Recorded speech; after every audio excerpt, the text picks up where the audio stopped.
few sources. When we talk about the COPs in COP27, Loss and Damage Fund in Sharm el-Sheikh, and it's good to see some level of operationalization coming through in COP29, with about $720 or $730 million in loss and damage fund at least being pledged. Then the Baku finance goal itself, after long deliberations, about $300 billion of commitment in terms of annual outlets. Although, of course, as we all know, the requirement and the ask was at least 3 to 4 times higher than this commitment.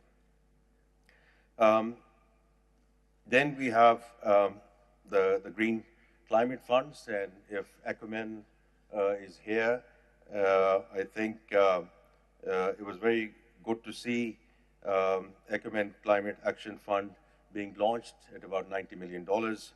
And then, of course, Green Climate Fund. My only discussion with respect to Green Climate Fund is it just takes a long time. We have bureaucracy here in Islamabad, but I do think the bureaucracy in Manila should think through it because we need to fast track a lot of things. So it's my request and humble request that they should look at their accreditation process and even before we come to the pledges and the disbursements. So that's one big source of what we discuss in various COPs. The second one is the discussion with the MDBs, the multilaterals. So we are very grateful to Asian Development Bank. As you know, at the fag end of last year, they announced $500 million, and climate being a big part of that theme. The second one is what was announced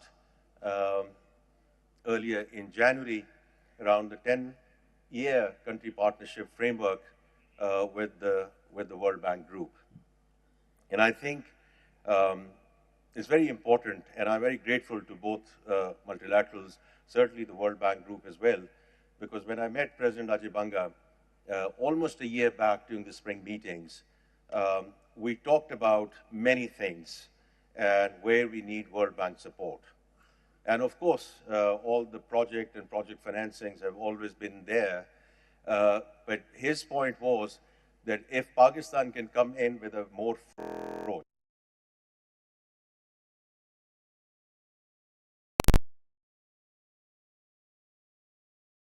and of course, the fiscal side of the equation and the private investment side. So if you look at the 10-year country partnership framework, on the population side, we have child stunting, and we have learning poverty, especially girls out of school. And the second thing was around climate resiliency and decarbonization. And so I think we have moved forward in the right way on that front.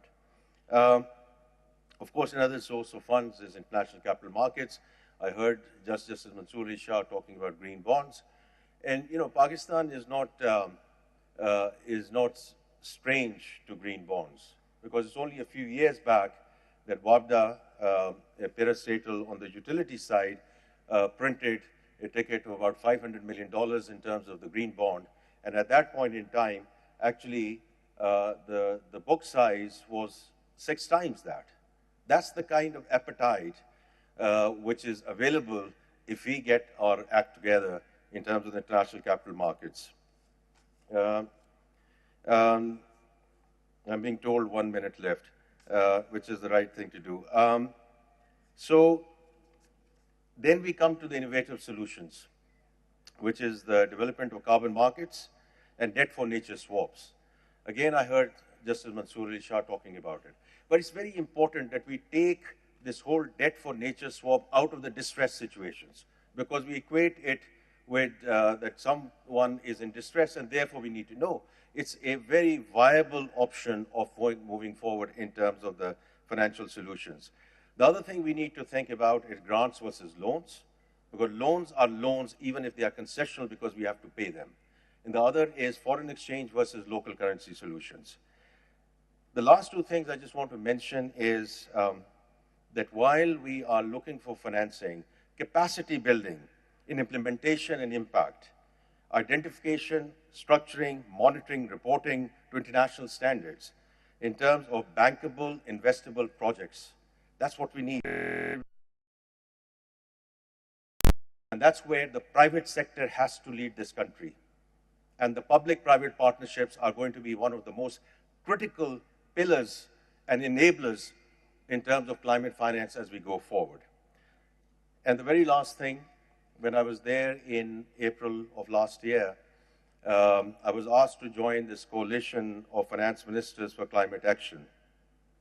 Because the point that was being made there in that forum, that of course it's the ministers of climate change who have to take the lead, but if the ministers of finance who control the purses, who have to think through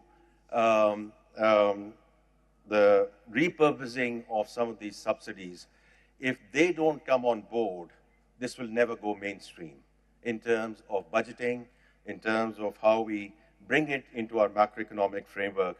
So I'm really looking forward to the deliberations of the most eminent panelists who are sitting here, and I will make some closing remarks after that. I hope I've stayed within 1 minute. Thank you very much. Thank you, Mr. Aurangzeb. We'd now like to welcome to the panel Dr.